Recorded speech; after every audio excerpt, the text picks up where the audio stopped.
Memasuki bulan suci Ramadan, tunjangan hari raya atau THR menjadi momen yang dinantikan. Namun, semakin seriusnya situasi ekonomi saat ini akibat pandemi virus COVID-19, efisiensi dana sangatlah diperlukan bagi perusahaan, tak terkecuali pemerintah. Pertanyaan pun muncul, bagaimana nasib THR di lingkungan pemerintah tahun ini? Kami ulas untuk Anda selengkapnya dalam skema THR bagi Presiden hingga ASN. Pemerintah terus mencari strategi jitu begitu untuk menghemat anggaran negara di tengah kondisi penerimaan negara yang sangat tertekan saat ini dengan meninjau pos-pos manakah yang dananya bisa dipangkas. Apalagi saat ini dana yang dikeluarkan untuk memerangi virus COVID-19 tidaklah sedikit. Pada APBN 2020, anggaran belanja negara awalnya adalah 2.540 triliun rupiah dan telah meningkat menjadi setidaknya 2.613 triliun rupiah. Sementara pendapatan negara menurun tajam berkurang menjadi 1.760 triliun rupiah atau 78,9% dari target sebelumnya yaitu 2.232 triliun rupiah.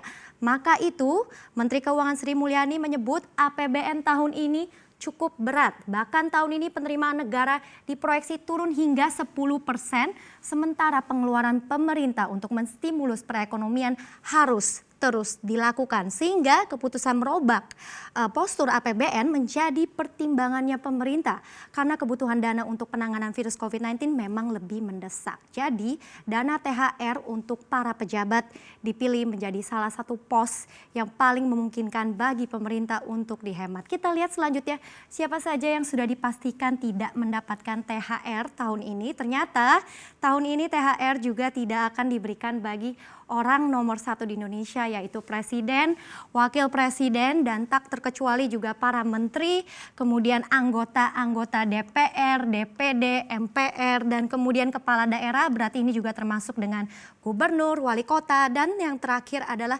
pejabat negara di posisi eselon 1 dan 2. Jadi sudah resmi ya, khusus tahun 2020 tunjangan hari raya tidak akan dibayarkan kepada jabatan berikut ini. Nah, keputusan tersebut memang sudah sesuai dengan instruksi Presiden Jokowi yang akan ditetapkan dalam revisi peraturan Presiden terkait pemberian THR. Kita akan lihat lebih lanjut secara lengkap kebijakan THR ini akan diberlakukan bagi posisi jabatan seperti apa. Kita lihat selanjutnya. Nah, kita akan pahami dulu secara detail bahwa jabatan eselon 1 dan 2 terbagi menjadi 2, yaitu yang pertama di eselon 1 ini di tingkat pusat atau kementerian terdiri dari sekretaris jenderal, inspektur jenderal, direktur jenderal, kepala badan dan lainnya. Sementara di tingkat daerah ada yang namanya sekretaris daerah.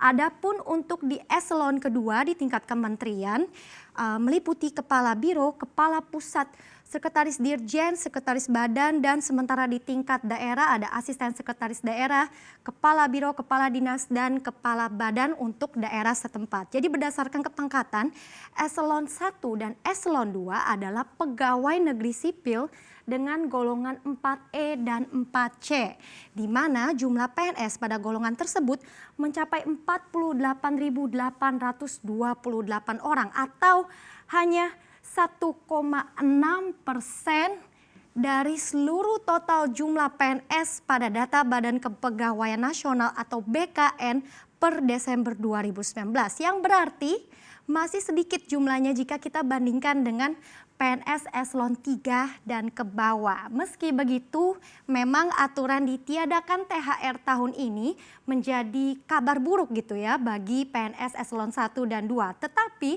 ada pula kabar baik nih untuk eselon ketiga dan ke bawah karena sudah ditetapkan bahwa jabatan PNS eselon 3 dan ke bawah termasuk TNI dan Polri akan mendapatkan THR untuk tahun ini. Jadi jabatan PNS eselon 3 ini ada apa saja? Di tingkat kementerian ada kepala bagian dan kepala bidang, kemudian di tingkat daerah ada sekretaris badan, sekretaris dinas, kepala bidang, dan juga kepala bagian.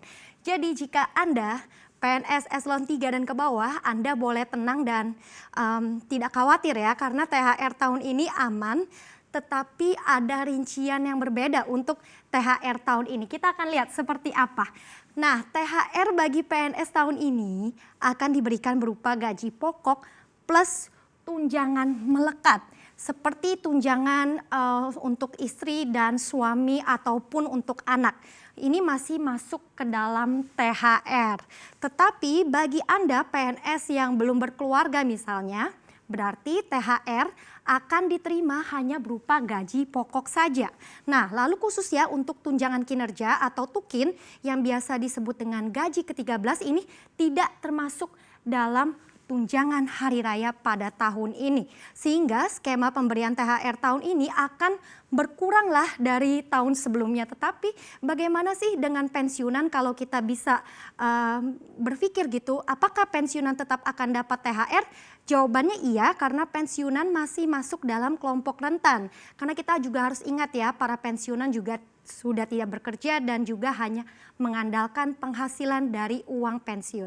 Kita akan lihat sebenarnya berapa sih anggaran pemerintah untuk THR dan gaji ke-13 untuk PNS dalam APBN dari tahun ke tahun. Dari tahun 2019 ternyata anggarannya ini mencapai 40 triliun rupiah yang terbagi masing-masing menjadi 20 triliun untuk gaji ke-13 dan THR-nya. Nah, dibandingkan dengan tahun 2018 ternyata anggaran ini naik 11,85% karena pada awal tahun 2019 pemerintah menaikkan gaji pokok PNS sebanyak 5%. Nah, kalau untuk tahun 2018 anggarannya memang lebih rendah sedikit yaitu 35,67 triliun rupiah, tetapi angka ini naik 68,92% dibandingkan tahun sebelumnya.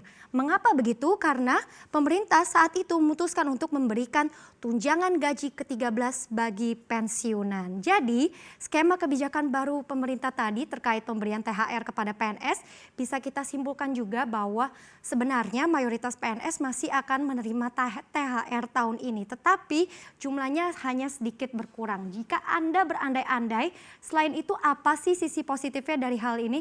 Pemberian THR bisa menjadi stimulus bagi pertumbuhan ekonomi karena stimulus fiskal dalam bentuk THR tetap saja dapat mendorong daya beli masyarakat dan membantu menopang konsumsi rumah tangga yang merupakan kontributor terbesar bagi pertumbuhan ekonomi.